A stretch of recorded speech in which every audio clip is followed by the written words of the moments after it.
നമസ്കാരം. ന്യൂസ് കേരള പ്രധാന വാർത്തകളുമായി CK നാസർ, കാഞ്ഞങ്ങാട്. ഭീഷണിപ്പെടുത്തുന്നതും അപഹസിക്കുന്നതും വിൻറ്റേജ് കോൺഗ്രസിൻ്റെ സംസ്കാരമാണെന്ന് പ്രധാനമന്ത്രി നരേന്ദ്രമോദി. സ്വന്തം സ്വാർത്ഥ താൽപ്പര്യങ്ങൾക്ക് വേണ്ടി അവർ നാണമില്ലാതെ മറ്റുള്ളവരിൽ നിന്ന് പ്രതിബദ്ധത ആഗ്രഹിക്കുന്നുവെന്നും എന്നാൽ രാജ്യത്തോടുള്ള എല്ലാ പ്രതിബദ്ധതയും അവർ വേണ്ടെന്ന് വെക്കുകയാണെന്നും മോദി പറഞ്ഞു. 140 കോടി ജനങ്ങൾ വരെ അവരെ നിരസിക്കുന്നതിൽ അത്ഭുതമില്ലെന്നും മോദി കൂട്ടിച്ചേർത്തു. ഇന്ത്യൻ നീതിന്യായ വ്യവസ്ഥയെ കടുത്ത സമ്മർദ്ദത്തിലാക്കാൻ വ്യാപക ശ്രമങ്ങൾ നടക്കുന്നുണ്ടെന്നും ചൂണ്ടിക്കാട്ടി സുപ്രീം കോടതി ചീഫ് ജസ്റ്റിസ് DY ചന്ദ്രചൂഡിന് അഭിഭാഷകർ കത്തു നൽകിയതിൻ്റെ പശ്ചാത്തലത്തിലാണ് മോദിയുടെ പ്രതികരണം. കേരളത്തിലേക്ക് നിക്ഷേപം വരുന്നില്ലെന്നും കേരളത്തിൽ വ്യവസായികളെ ഭീഷണിപ്പെടുത്തുന്നുവെന്നും കേന്ദ്ര ധനമന്ത്രി നിർമ്മല സീതാരാമൻ. നാട് നന്നാവണം എന്നില്ലെന്നും എനിക്ക് എൻ്റെ ലാഭം മാത്രം, അതാണ് ഇവിടെയുള്ളവരുടെ ലക്ഷ്യമെന്നും നിർമ്മല സീതാരാമൻ കുറ്റപ്പെടുത്തി. കേരളത്തിൽ അഴിമതിയുടെ പരമ്പരയാണെന്നും സ്വർണ്ണക്കടത്ത്, ലൈഫ് മിഷൻ എന്നിവയെല്ലാം അതിൽ ചിലത് മാത്രമാണെന്നും നിർമ്മല സീതാരാമൻ പറഞ്ഞു. കേരളത്തിൻ്റെ സാമ്പത്തിക മാനേജ്മെൻറ്റ് പരാജയമാണെന്നും കടം തിരിച്ചടക്കാൻ പൈസ ഇല്ലാത്തതിനാൽ ട്രഷറി പണം ഉപയോഗിച്ചാണ് തിരിച്ചടക്കുന്നതെന്നും നിർമ്മല സീതാരാമൻ കൂട്ടിച്ചേർത്തു. മദ്യനയ കേസിൽ അറസ്റ്റിലായ ഡൽഹി മുഖ്യമന്ത്രി അരവിന്ദ് കെജ്രിവാളിൻ്റെ ED കസ്റ്റഡി കാലാവധി ഏപ്രിൽ 1 വരെ നീട്ടി. ED കസ്റ്റഡി കാലാവധി ഇന്നലെ തീർന്ന സാഹചര്യത്തിലാണ് ഡൽഹി റൌസ് അവന്യൂ കോടതിയിൽ കെജ്രിവാളിനെ ഹാജരാക്കിയത്. അഭിഭാഷകനെ മറികടന്ന് EDയോട് കെജ്രിവാൾ നേരിട്ട് ചോദ്യം ചോദിക്കുകയും രൂക്ഷ ഭാഷയിൽ EDയെ കുറ്റപ്പെടുത്തുകയും ചെയ്തു. പറയാനുള്ളത് ആദ്യം എഴുതി നൽകാൻ കോടതി പറഞ്ഞെങ്കിലും നേരിട്ട് ബോധിപ്പിക്കണമെന്ന് കെജ്രിവാൾ കോടതിയെ അറിയിക്കുകയായിരുന്നു. യഥാർത്ഥ മദ്യനയ അഴിമതി ആരംഭിച്ചത് ED അന്വേഷണത്തിന് ശേഷമാണെന്ന് ഡൽഹി മുഖ്യമന്ത്രി അരവിന്ദ് കെജ്രിവാൾ.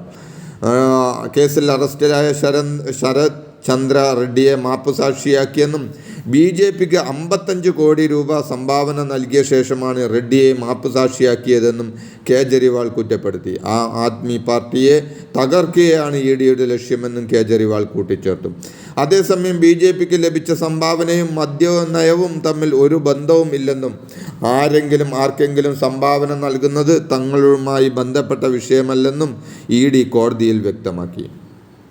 ഈസ്റ്റർ ദിനം പ്രവൃത്തി ദിവസമാക്കിക്കൊണ്ട് കഴിഞ്ഞ ദിവസം ഇറക്കിയ ഉത്തരവ് ശക്തമായ പ്രതിഷേധത്തെ തുടർന്ന് മണിപ്പൂർ സർക്കാർ പിൻവലിച്ചു. പുതിയ ഉത്തരവനുസരിച്ച് മണിപ്പൂരിൽ ദുഃഖവെള്ളിയും ഈസ്റ്ററും അവധി ദിവസമായിരിക്കും. ഇതിനിടയിൽ ശനിയാഴ്ച മാത്രം പ്രവൃത്തി ദിനമായിരിക്കുമെന്ന് വ്യക്തമാക്കിയാണ് പുതിയ ഉത്തരവ് ഇറക്കിയത്. ഈസ്റ്റർ ദിനത്തിലെ അവധി റദ്ദാക്കിയത് നേരത്തെ വലിയ വിവാദങ്ങൾക്കിടയാക്കിയിരുന്നു. കേന്ദ്രം ജനാധിപത്യ വ്യവസ്ഥയെ അട്ടിമറിച്ചുവെന്നും ഭരണഘടനാ സംവിധാനങ്ങളെ ഒന്നൊന്നായി തകർക്കുന്നുവെന്നും മുഖ്യമന്ത്രി പിണറായി വിജയൻ. ജുഡീഷ്യറിയിൽ പോലും കൈകടത്തുന്നുവെന്നും കേന്ദ്ര ഏജൻസികളെ വഴിവിട്ട് ഉപയോഗിക്കുന്നുവെന്നും പിണറായി കുറ്റപ്പെടുത്തി. EDയെ പേടിക്കേണ്ടവർ പേടിച്ചാൽ മതിയെന്നും കേന്ദ്രത്തോട് പോടാ എന്ന് പറയാൻ കരുത്തുള്ളവരാണ് ഇടതുപക്ഷമെന്നും മന്ത്രി PA മുഹമ്മദ് റിയാസ്. മുഖ്യമന്ത്രി പിണറായി വിജയൻ്റെ മകളും മന്ത്രി മുഹമ്മദ് റിയാസിൻ്റെ ഭാര്യയുമായ വീണ വിജയന് എതിരായ ED കേസിൻ്റെ പശ്ചാത്തലത്തിലാണ് പ്രതികരണം. നീതിമാനായ ഉമ്മൻചാണ്ടിക്കെതിരെ ചെയ്തതിനെല്ലാം കണക്ക് ചോദിച്ച് കാലം കടന്നുവരുമെന്നും പിണറായിക്കുള്ള വടി വെട്ടാൻ പോയിരിക്കുന്നതേയുള്ളൂവെന്നും KPCC acting president MM Hassan. ഉമ്മൻചാണ്ടിയെയും അദ്ദേഹത്തിൻ്റെ കുടുംബങ്ങളെയും വേട്ടയാടിയ മുഖ്യമന്ത്രി പിണറായി വിജയന് കാലം കരുതി വെച്ച കാവ്യനീതിയാണ് മുഖ്യമന്ത്രി പിണറായി വിജയൻ്റെ മകൾക്കെതിരെയുള്ള എൻഫോഴ്സ്മെൻറ്റ് ഡയറക്ടർ അന്വേഷണമെന്നും ഹസൻ പറഞ്ഞു. സിദ്ധാർത്ഥൻ്റെ മരണത്തിൽ അന്വേഷണ കമ്മീഷനെ നിയോഗിച്ച് ഗവർണർ. ഹൈക്കോടതി മുൻ ജഡ്ജി A ഹരിപ്രസാദിനാണ് ചുമതല. 3 മാസത്തിനുള്ളിൽ റിപ്പോർട്ട് നൽകാനാണ് നിർദ്ദേശം. കമ്മീഷൻ്റെ പ്രവർത്തന ചെലവ് സർവകലാശാല അക്കൗണ്ടിൽ നിന്ന് നൽകും. സർവകലാശാല ചട്ടം അനുസരിച്ചാണ് ഗവർണറുടെ ഇടപെടൽ. പയ്യാമ്പലത്ത് മുതിർന്ന CPM നേതാക്കളുടെ സ്മൃതി കുടീരങ്ങൾ രാസദ്രാവകമൊഴിച്ച് വികൃതമാക്കിയ സംഭവത്തിന് പിന്നിൽ ഗൂഢാലോചനയെന്നും ഈ ഘട്ടത്തിൽ പാർട്ടി പ്രവർത്തകർ ആത്മസംയമനം പാലിക്കണമെന്നും CPM സംസ്ഥാന സെക്രട്ടറി MV ഗോവിന്ദൻ. അതേസമയം അതിക്രമം നടന്ന സ്മൃതി കുടീരങ്ങളിൽ ജില്ലയിലെ UDF നേതാക്കളും സന്ദർശനം നടന്നത് നീചമായ അതിക്രമമെന്നും ഗൂഢാലോചന കൃത്യമായി കണ്ടുപിടിക്കണമെന്നും പ്രതികളെ ഉടൻ പിടികൂടണമെന്നും DCC പ്രസിഡന്റ് മാൾട്ടിൻ ജോർജ് ആവശ്യപ്പെട്ടു. കൊല്ലം, പത്തനംതിട്ട, ആലപ്പുഴ, കോട്ടയം ജില്ലകളിൽ ഒറ്റപ്പെട്ട ഇടങ്ങളിൽ ഇടിമിന്നലോടുകൂടി മഴയ്ക്ക് സാധ്യതയുണ്ടെന്ന് കേന്ദ്ര കാലാവസ്ഥാ വകുപ്പ്.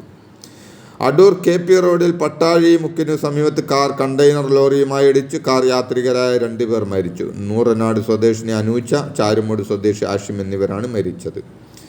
അൽവാർപേട്ടിൽ പമ്പിൻ്റെ മേൽക്കൂര തകർന്നു വീണ് 3 പേർ മരിച്ചു. പമ്പിനുള്ളിൽ കുടുങ്ങിയവരെല്ലാം പുറത്തെത്തിച്ചതായാണ് വിവരം. ഒരു തമിഴ്നാട് സ്വദേശിയും 2 മണിപ്പൂർ സ്വദേശികളുമാണ് മരിച്ചത്.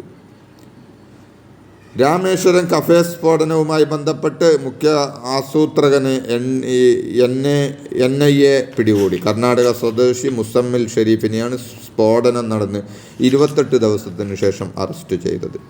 പ്രധാനമന്ത്രി നരേന്ദ്രമോദിക്കെതിരെ തെരഞ്ഞെടുപ്പ് കമ്മീഷന് തൃണമൂൽ കോൺഗ്രസ് പരാതി നൽകി. ED പിടിച്ചെടുത്ത 3000 കോടി രൂപ പാവപ്പെട്ടവർക്ക് നൽകുമെന്ന പരാമർശത്തിന്മേലാണ് പരാതി. പണം നൽകുമെന്ന് വാഗ്ദാനം ചെയ്ത് വോട്ടർമാരെ സ്വാധീനിക്കാനുള്ള ശ്രമം തെരഞ്ഞെടുപ്പ് പെരുമാറ്റച്ചട്ട ലംഘനമാണെന്ന് TMC പരാതിയിൽ പറയുന്നത്. ഇതോടെ ഇന്നത്തെ പ്രധാന വാർത്തകൾ സമാപിച്ചു. നന്ദി, നമസ്കാരം.